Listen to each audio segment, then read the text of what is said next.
there's a pretty wild thing happening in America today. In 2000, 70% of Americans belonged to a religious institution, but today that number is 50%. This has been a pretty precipitous decline in the ability or willingness of Americans to go to church or to a religious institution on a regular basis. And I think that has lots of broad impacts in our society.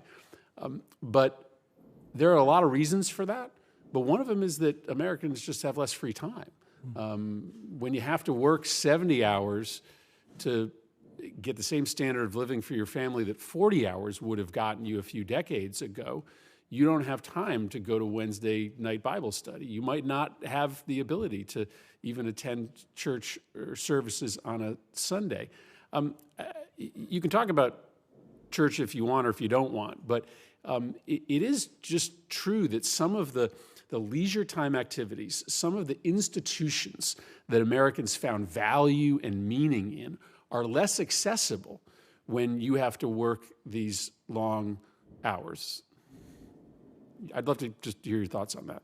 Yeah, I mean, it's one of the things we talked about with the 32-hour work week when we put that in our contract talks was the fact that we wanted to create work-life balance. And as I say, when you're working multiple jobs to live paycheck to paycheck, or you're working 7 days a week, 12 hours a day, something else is sacrificed in that, and it's what ends up happening. You have to sacrifice, ability to go to church. If it's something else to do on a Sunday, maybe you get a Sunday off and you haven't slept all week and you spend the whole day sleeping. I mean, that is a reality a lot of workers face on some of the schedules they work.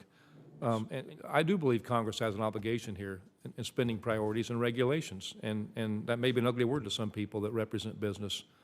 But listen, I agree with you. I think we should have an interest in leisure time, right? We should have an interest in making sure that people are able to find value outside of work. A lot of people find value in work, and I'm glad that they do, but a lot of people find more value by the institutions and the social clubs and the churches that they affiliate and spend time with outside of work. But that is just less accessible for people today, and that should be a public policy interest of the United States Congress, and I appreciate this hearing allowing us to talk about that. Thank you, Mr. Chairman.